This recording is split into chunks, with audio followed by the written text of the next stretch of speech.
책을 읽어야 하는 진짜 이유. 책을 읽어야 하는 이유는 생각보다 많습니다.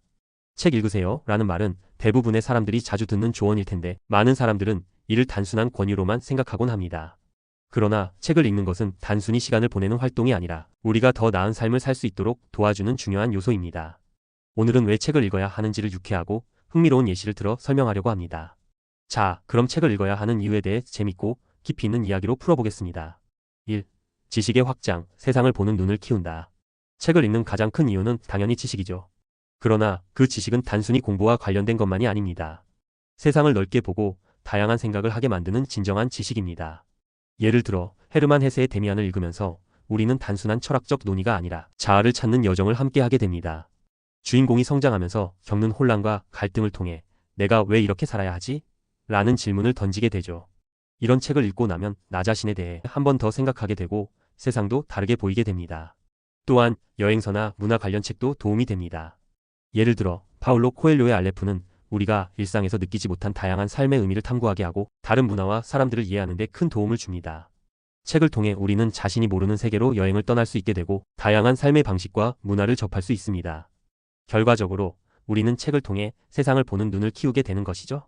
2. 비판적 사고 능력 키우기, 논리적으로 생각하는 힘.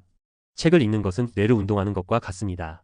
특히 논픽션이나 역사책, 사회과학서 등을 읽을 때 비판적 사고 능력을 기를 수 있습니다. 예를 들어 조지 오웰의 1984를 읽을 때 우리는 단순히 이야기만 따라가는 것이 아니라 그 안에 담긴 정치적 메시지와 권력에 대한 비판을 이해하게 됩니다. 전체주의 사회가 어떻게 사람들의 자유를 억압하는지, 정보 통제가 어떻게 이루어지는지를 살펴보며 우리의 사고는 점점 더 날카로워지죠. 또한 책을 읽으면서 저자가 제시하는 논리나 주장에 대해 이게 과연 맞는 걸까? 라는 질문을 던지게 됩니다. 예를 들어 말콤 글래드웰의 아웃라이어를 읽을 때 그는 성공에 대해 여러 관점을 제시합니다. 그가 말하는 1만 시간의 법칙을 처음에는 흥미롭게 받아들일 수 있지만 읽다 보면 점차 그 주장에 대해 더 깊이 생각하게 되고 정말 그럴까? 라는 의문을 품게 됩니다. 이런 과정 속에서 우리는 더 비판적으로, 논리적으로 생각하는 법을 배우게 되는 것이죠. 3. 감정이입, 다양한 인물들과의 감성적 연결. 책을 읽는 가장 큰 재미 중 하나는 바로 감정이입입니다. 특히 소설을 읽을 때 우리는 책 속의 인물들과 함께 웃고, 울고, 고뇌하며 그들의 삶을 살아보는 기분을 느끼게 됩니다. 예를 들어 어니스트 해밍웨이의 노인과 바다에서는 외딴 바다에서 고독과 싸우는 노인의 이야기가 그려집니다. 노인은 바다와 싸우는 동안 수많은 고통과 외로움을 겪지만 그가 마침내 물고기를 잡았을 때의 감동은 독자에게 큰 울림을 줍니다. 이런 감정을 통해 우리는 자신도 모르게 인생의 의미를 되새기고 고독과 싸우는 법을 배우게 됩니다. 또한 루이스 캐럴의 이상한 나라의 앨리스를 읽을 때는 말도 안 되는 일들이 펼쳐지면서 우리도 상상력과 창의력을 발휘하게 됩니다. 책을 읽으면서 우리는 다양한 감정의 파도를 타게 되고 그것은 단순한 이야기 이상의 의미를 지니게 됩니다. 책 속의 인물들이 경험하는 감정을 함께 느끼며 우리는 자신도 모르게 공감 능력을 키우게 되는 것이죠. 4. 정신적 휴식과 스트레스 해소. 현대 사회에서 많은 사람들은 정신적 스트레스와 피로를 겪고 있습니다. 이때 책을 읽는 것이 큰 도움이 될 수 있습니다. 특히 소설을 읽을 때 우리는 일상의 고민을 잠시 잊고 다른 세계로 떠날 수 있습니다. 예를 들어 J.K. 롤링의 해리포터 시리즈는 많은 사람들에게 그런 역할을 했습니다. 마법의 세계와 다양한 인물들이 등장하는 이 책은 단순히 이야기만 재미있는 것이 아니라 현실의 스트레스를 잠시나마 잊게 해주고 그 속에서 새로운 에너지를 얻게 합니다. 미스터리 소설이나 판타지 장르는 읽으면서 몰입도가 높고 흡입력 있는 전개로 정신적으로 휴식을 제공합니다.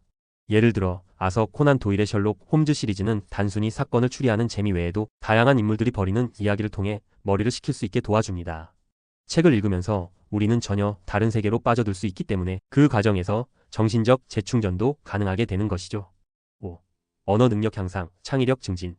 책을 읽으면 어휘력과 언어 능력이 자연스럽게 향상됩니다. 특히 고전 문학이나 문학 작품을 읽을 때 우리는 작가가 사용하는 다양한 표현 방식이나 문체를 접하면서 자신의 말과 글에 대한 감각을 키울 수 있습니다. 예를 들어 톨스토이의 전쟁과 평화는 수많은 인물과 사건들이 얽히면서 복잡한 이야기가 전개되지만 그 속에서 작가가 보여주는 표현력과 세밀한 묘사는 우리에게 많은 영감을 줍니다. 이런 책들을 통해 우리는 자신의 생각을 더 풍부하게 표현하는 방법을 배우게 되고 창의적 사고를 자극받습니다. 예를 들어 조앤 롤링의 책을 읽고 나면 자신도 마법 같은 상상력을 발휘하여 새로운 이야기를 만들어보고 싶은 욕구가 생깁니다. 이처럼 책을 읽는 것은 창의력과 상상력을 발휘하는 중요한 출발점이 되는 것입니다. 6. 습관으로서 책 읽기, 지속적인 성장의 힘. 책을 읽는 습관을 가지면 그 자체로 지속적인 성장을 가능하게 만듭니다. 책을 한 권 읽고 끝내는 것이 아니라 꾸준히 책을 읽으며 쌓아가는 지식과 경험이 결국 우리를 더 나은 사람으로 만듭니다. 예를 들어 자기계발서를 꾸준히 읽는 사람은 점차 자신에게 필요한 정보와 도구들을 끊임없이 습득하게 되어 그 결과 자기 자신을 끊임없이 발전시키는 사람으로 거듭나게 됩니다. 또한 독서를 습관으로 만들면 인내심과 집중력을 기르는 데에도 도움이 됩니다. 책을 읽는 동안 우리는 한 문장 한 문장에 집중하고 내용을 제대로 이해하려고 노력합니다. 이 과정에서 우리는 집중력을 기르게 되고 이것이 삶의 다른 분야에서도 유용하게 작용합니다. 책을 읽는 것의 가치는 단지 지식을 쌓는 데에 그치지 않습니다. 우리가 책을 통해 얻는 것은 단순히 정보를 습득하는 것을 넘어 삶을 변화시키고 우리가 일상에서 경험하지 못한 다양한 차원의 깊이를 이해하는 데에 있습니다. 이번에는 책이 우리에게 주는 깊이와 그 힘을 좀 더 탐구해 보겠습니다. 7. 시간 관리의 비법, 책을 통한 삶의 주도권 얻기. 책을 읽는 것에는 우리가 흔히 생각하는 것 이상의 이점이 있습니다. 특히 책을 꾸준히 읽는 습관을 들이면 시간 관리 능력이 크게 향상될 수 있습니다. 바쁜 일정을 소화하면서도 시간을 낼 수 있다는 것은 강력한 자기 관리 능력을 요구합니다. 예를 들어 하루에 30분씩 책을 읽는 시간을 갖는다면 점차적으로 자기 관리 능력을 강화할 수 있습니다. 처음에는 조금 부담스러울 수 있지만 점차 책을 읽는 습관이 몸에 배면서 자연스럽게 시간을 효율적으로 배분하는 법을 터득하게 되죠. 책을 읽으면서 생기는 시간 관리의 기술은 일상에서 유용하게 활용됩니다. 예를 들어 스티븐 R. 코비에 성공하는 사람들의 7가지 습관을 통해 우리는 중요한 일과 덜 중요한 일을 구별하는 법, 우선순위를 설정하는 법을 배우게 됩니다. 이러한 능력은 직장 생활이나 개인적인 일들에서도 효율성을 높이는 데에 중요한 역할을 하죠. 책을 통해 배운 지식이 현실에서도 어떻게 적용되는지를 알게 되면 그 자체로 큰 성취감을 느낄 수 있습니다. 8. 사회적 네트워크의 확장, 책을 통한 대화의 장 열기. 책은 또한 다른 사람들과의 대화의 장을 열어주는 중요한 매개체가 됩니다. 책을 통해 관심사나 취향이 비슷한 사람들과 쉽게 소통할 수 있으며 그 과정에서 새로운 인연을 만들 수 있습니다. 예를 들어 독서 모임에 참여하면 자신이 좋아하는 책에 대해 이야기를 나누면서 자연스럽게 친구를 사귈 수 있습니다. 책은 그 자체로 사람들을 하나로 묶는 매개체가 되며 함께 책을 읽고 의견을 나누다 보면 서로의 생각을 공유하고 더 넓은 시각에서 세상을 바라볼 수 있게 됩니다. 이와 같은 독서 모임은 단지 책을 공유하는 것에 그치지 않습니다. 그 안에서 나오는 의견이나 관점은 각자의 삶의 배경과 경험을 담고 있기 때문에 그만큼 깊이 있는 대화를 나눌 수 있게 됩니다. 예를 들어 한 사람이 자기계발서를 읽고 그 내용에 대해 이야기할 때 다른 사람이 그것을 어떻게 적용했는지 또는 어떤 방식으로 삶을 변화시켰는지에 대해 들을 수 있습니다. 이런 대화는 우리가 일상에서 쉽게 접할 수 없는 다양한 사람들의 인생 경험을 간접적으로 경험하는 기회를 제공합니다.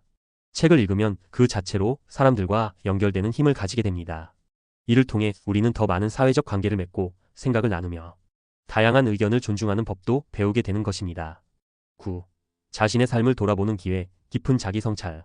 책을 읽는 과정에서 우리는 단순히 외부 세계에 대해 배우는 것뿐만 아니라 내면적으로도 깊은 변화를 경험하게 됩니다.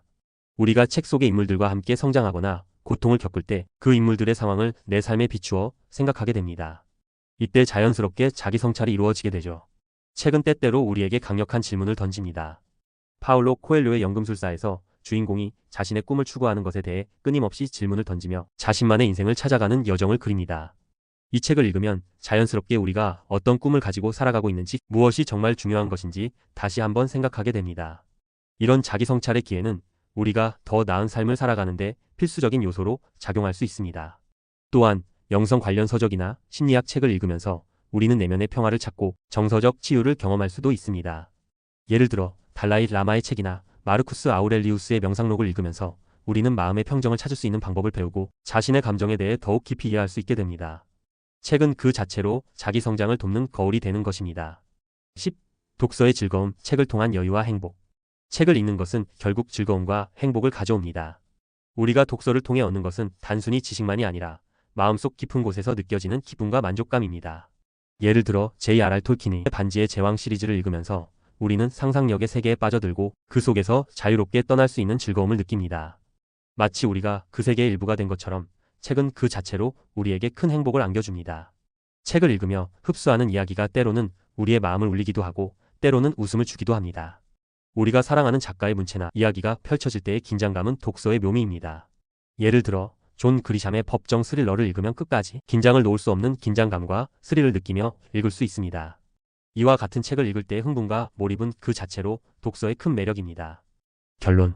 책은 우리의 삶을 더 풍요롭고 다채롭게 만들어준다. 책을 읽는 것은 단순히 정보를 쌓는 것 이상의 의미를 지닙니다. 책을 통해 우리는 더 나은 사람으로 성장하고 더 풍요로운 삶을 살 수 있습니다. 책은 지식을 넘어서 우리의 사고와 감정을 자극하고 심지어 우리의 인생을 변화시키기도 합니다.